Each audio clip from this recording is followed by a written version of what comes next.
Good Saturday morning to everybody, and welcome to Legal Note with Mary Ann Charron and Ned Barron from Charter Oak Law.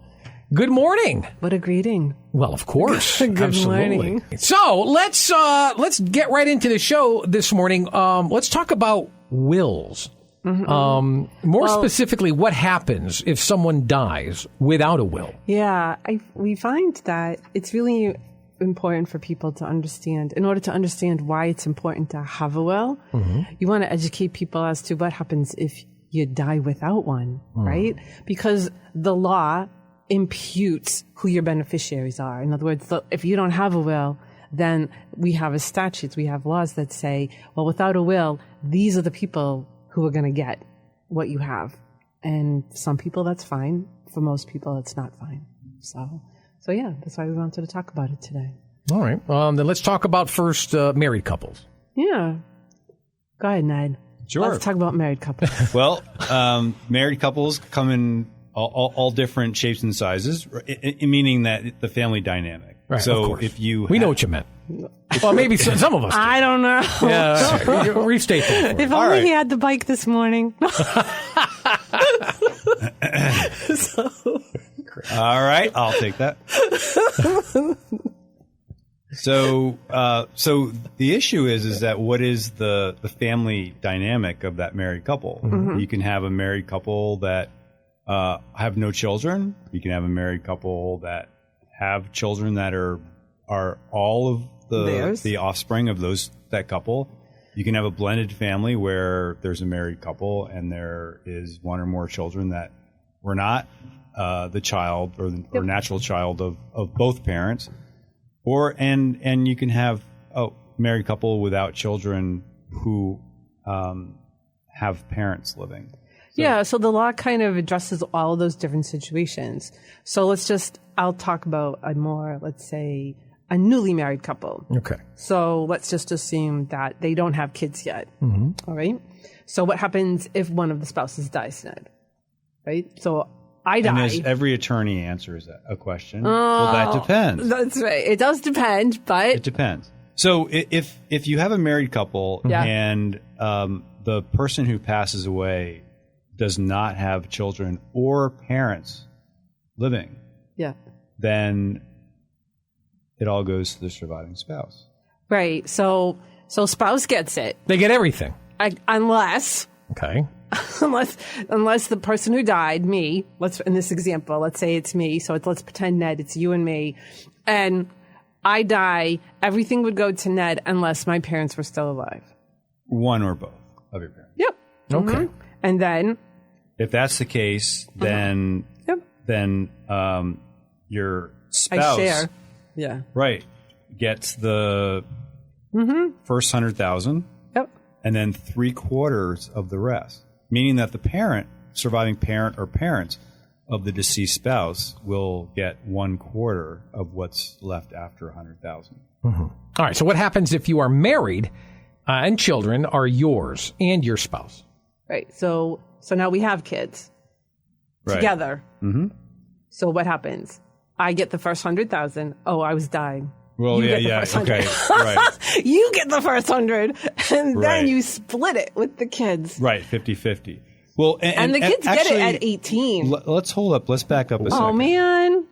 We need to make a distinction about what it is that is up for grabs here. Okay. That's true. I was going to go there, too. So go ahead. So we're in probate, and in probate, the court is going to have jurisdiction over probate assets. And a probate asset is an asset that's solely owned with no beneficiary designation.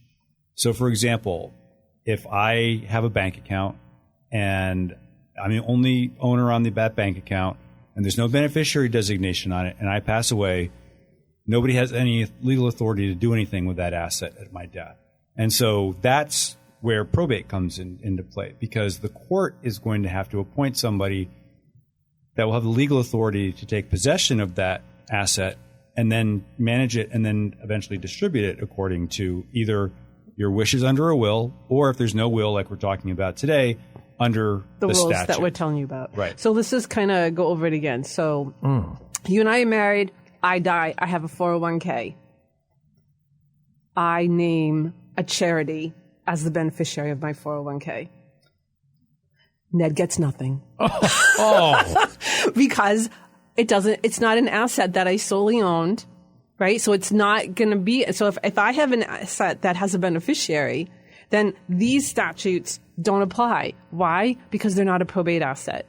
So if I jointly owned the house that Ned and I live in, okay, then he gets it automatically, even if I have parents, even if I have children, even if we have children, because it's a jointly owned asset and whoever is the joint owner gets it.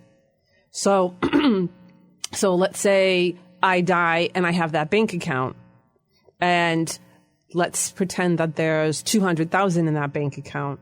All right.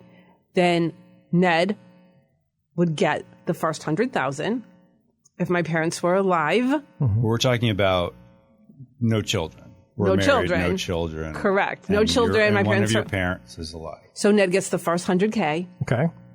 and then he has to split it with my parents. Ah. All right. Why are parents involved in it? I guess parents are, they brought us into this world. Well, yeah, but I mean, not everybody gets along well with their parents. That's why. That's why we're That's why trying they're to. only getting a quarter of what's left over. I guess even the legislators weren't sure that they wanted to give parents everything.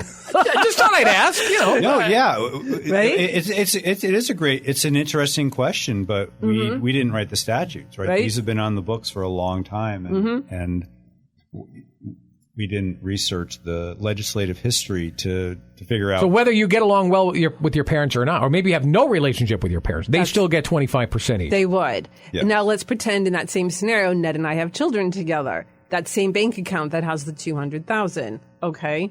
So Ned gets the first 100, and then he splits the balance with the kids.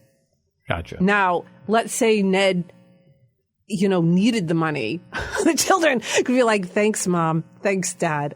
And they take it, that they have no obligation to give it back to the parent. Let's pretend there's $1 million in that bank account. All right. Ned still only gets the first 100,000, and the other 900,000 is split between him and the kids. Okay.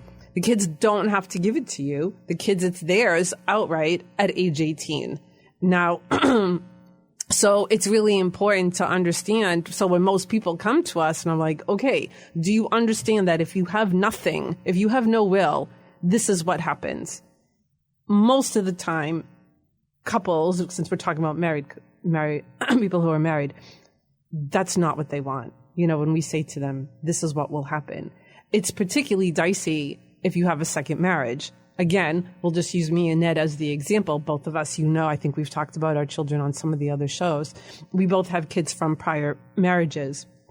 So again, I die, I have that same bank account, right? So what happens? The 100,000, I have 200,000. Okay. You get, drum roll. He should have ridden the bike. He should have ridden the bike, people. Yes. Okay. You caught him snoozing. Oh my God.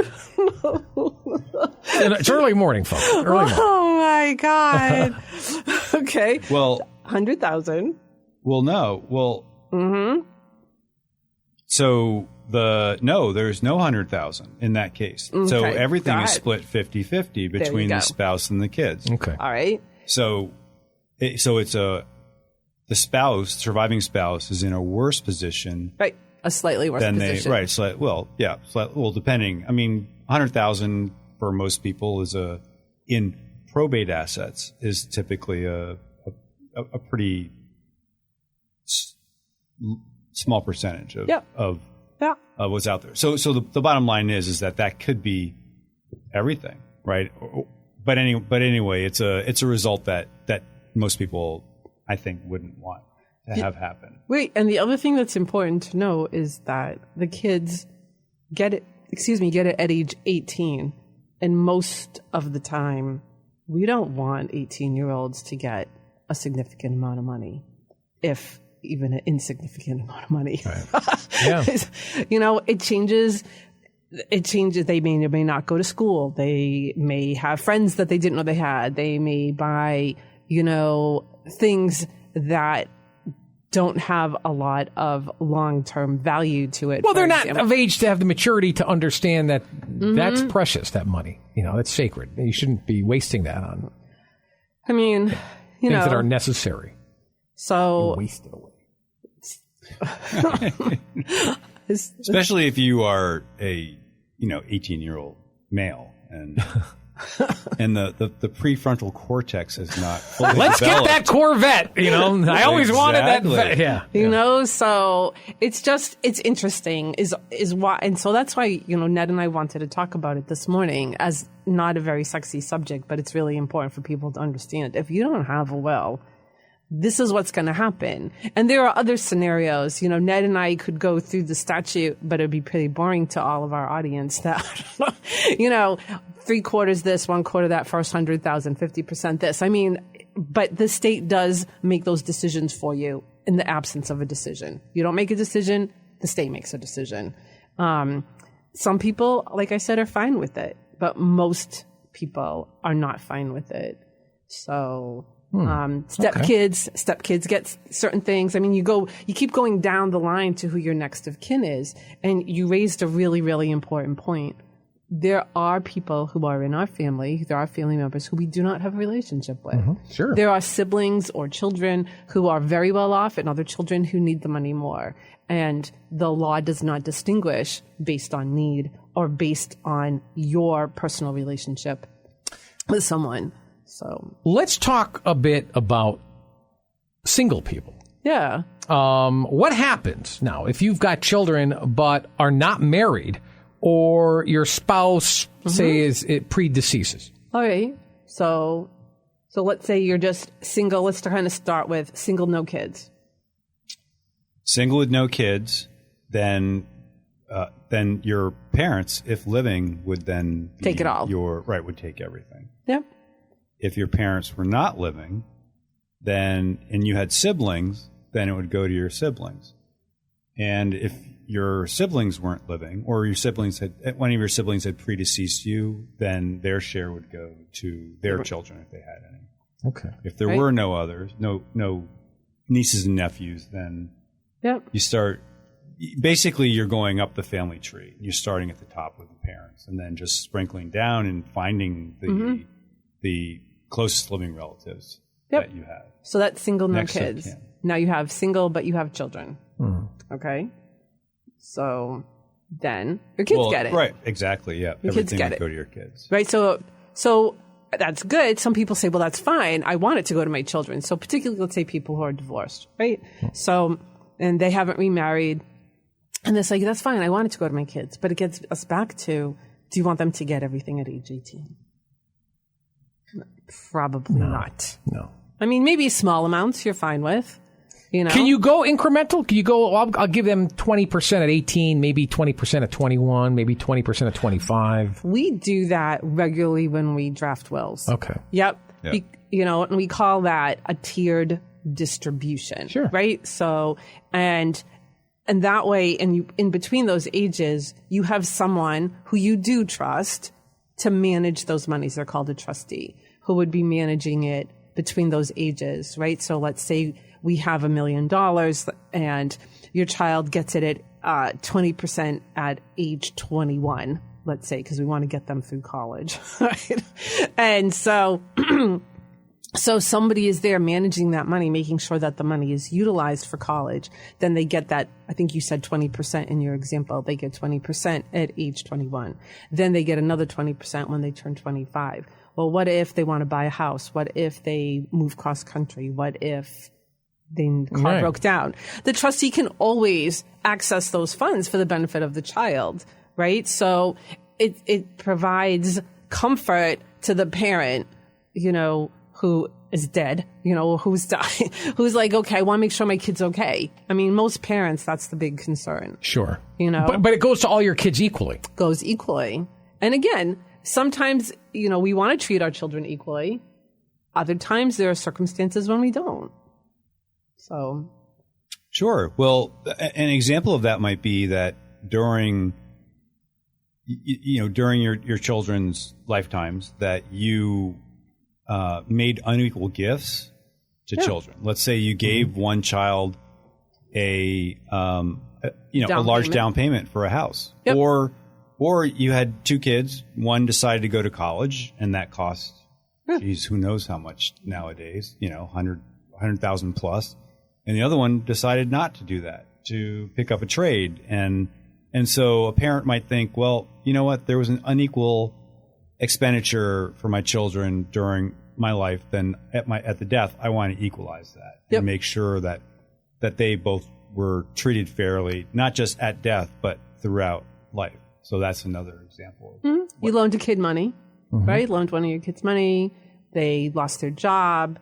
They moved in with you for a while. I mean, there's all sorts of things that could happen. You're estranged from your child. I mean, so there are tons of circumstances where people wouldn't want to give it equally. Okay. But that would be your choice. That's why you need a will, right? So that's why you would have to do it. Folks, you're listening to Legal Notes with Mary Ann Charron and Ned Barron from Charter Oak Law Group. You can contact them at 860-570-1229. Once again, 860-570-1229. Check them out online as well, charteroaklaw.com. Once again, www.charteroaklaw.com. Now, same thing. Let's say you got no spouse, no kids. Yep. Parents. Yep. Parents get it. Right? Yeah. So, and sometimes that's a really good solution, right? But if our parents are old and they're on Title 19, which is something we talked about before, if they're on state, any of our beneficiaries are on state, then it can disqualify them if a parent inherits money. Yeah, that's a really good example of where that might be a result that is definitely not wanted. Because this is what could happen. You could have a parent who is in a nursing home and, as Marianne said, on Title 19 or Medicaid. Yep. And their assets have already, in order for them to be there, assuming they were a single parent, that their assets had to be spent down to $1,600. That's how they qualified for Medicaid for long-term care.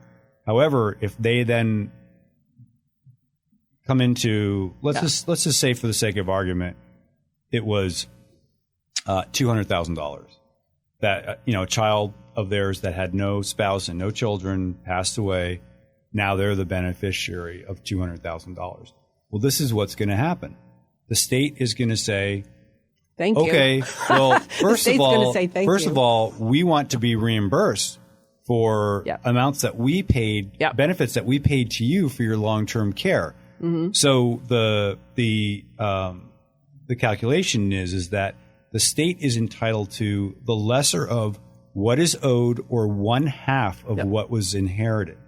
So in that $200,000 example, that inheritance example, that the state, assuming that they had given benefits greater than $100,000 to the person in the nursing home, the parent in the nursing home, the state is going to say, give me half. So right off the bat, the state takes $100,000 of that $200,000.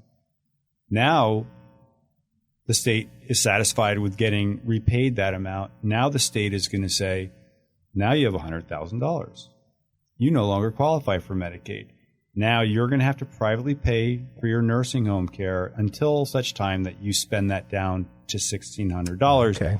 And you can reapply for Medicaid. Mm-hmm. And then once that's done, the individual will then requalify. And that, Gary, also applies to if you have a child or a sibling who received some form of state assistance. And that includes whether it's Husky Health benefits, sometimes I want to say child support, but, regular benefits, a child who's disabled, who receives other types of benefits from the state. So if you don't have a will and that individual is inheriting directly from you under the statute, then they just like the scenario that Ned said, they're obligated to pay back the state, and then they privately pay. So, clearly when we have a conversation with people, we ask all sorts of things about the family dynamic and to understand so that they understand what can happen. All right, I got a couple of quick ones here. Now, what about children out of wedlock? Yeah. Well, as long as as long as the parent so let's assume that the parent is on the birth certificate, right? So in other words, we've established paternity. So you're a child out of wedlock that you are never on the birth certificate and you don't recognize, then there's a procedure where you have to determine paternity in order to say, hey, by the way, I'm this kid, I'm the child. But other than that, assuming that paternity has been established, it doesn't matter. If they're biologically your child, then they are also legally entitled to a share. All right, now an adopted child, let's say. So, go ahead. Well, an adopted child, once the adoption is completed, has all the legal rights and to inherit from a parent. Yep. Yeah, they're your kid, right? So even though they were not biologically your child, if you've gone through the time and effort of legally adopting someone, they are now your kid. And we recognize them, and they have the same rights as a biological child. Now, if the surviving beneficiary killed you. Yes. So we have something called a Slayer statute. I don't know if you're familiar with that. I didn't know if you were going to even answer that question. Okay. Yeah. So it's happened. I've had that in an estate before. Oh, my goodness. And I have one. No, and I have it now, right? So let's say Ned killed me. Not intentionally. I'd hope not. But it doesn't matter. So and you're saying the Slayer statute doesn't matter? Intent doesn't matter? Yeah, because it's a felony. So in other words, it could have been an accident. It could have been, but it doesn't matter. That would be my your claim, ideal. My claim. However, it was an accident. However, right? That would still be involuntary manslaughter, which is a felony. So, well, as opposed to voluntary. Anyway, someone cannot benefit from their act or deed. Okay, so you kill someone for life insurance, you kill someone for otherwise would inherit real estate property or anything like that. They do not get it. What's the probate process when there is no will? Well, I think, Ned, you started talking a little bit about it.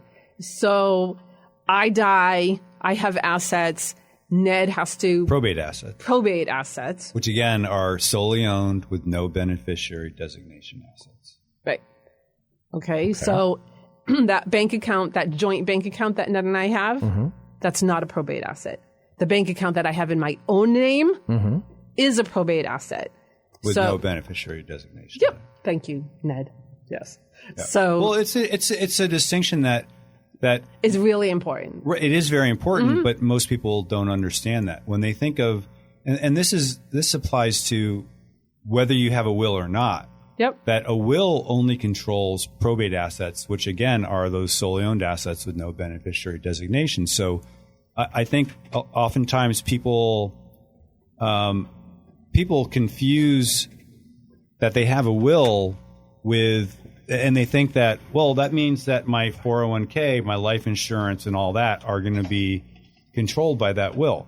And that's typically not the case, because if the people who are named as the beneficiaries under life insurance or under a retirement account are living at the death of the person who owned those accounts or life insurance policies, then they have the legal authority, and they do go directly to the financial institution that's managing the retirement account or the life insurance company to claim their share. So as soon as Ned has my death certificate, he would go to the life insurance company and say... So you're appointing someone to manage the affairs of the estate. Yeah, you do. So like an administrator, right? Yeah, that's exactly what it's called. You have learned very well. And an administrator is that's under when there's an intestate estate, meaning no will. Right. Well, that's and what the we're talking about. person who is appointed is called an administrator, as opposed to an executor under a will. Is there a bond required? Well, I think that's an excellent point, because you want to make sure that nobody takes the money. Right. And so the court would require that you be bonded for your faithful performance of your duties as the administrator of the estate. Absolutely. I would presume that the court must approve these actions here, right? Yeah. So the court has to. The court reviews all of your actions. So, right? Okay. You want to talk about that? Yeah. Well, actually, I just wanted to touch on the bond. Just want to touch on the bond really quickly. Is that a bond it's not a easy thing to get. When a bonding company is asked to issue a bond for someone as an administrator, they will underwrite that person, go through their financials. Yeah. It's not the easiest thing, but you do have to be bonded. Okay. Yeah. So, and again, the court must approve all of the actions. All of it. Mm-hmm. Right. Very well, boy. We've covered all the nuts and bolts. If something happens and they die without a will, if you like this show, like the content of it, and others part of the Legal Notes portfolio, what I'd like you to do is contact their website, charteroaklaw.com. Once again, www.charteroaklaw.com. If you need to make an appointment, well, that's just very easy to do. Their locations are in Bloomfield and Danbury and Norfolk. You can call this number, 860-570-1229. Once again, 860-570-1229. For Mary Ann Charron and Ned Barron, I am Gary Byron. Until next Saturday morning, everybody, thank you so much for listening. Have a good one, everybody. So long.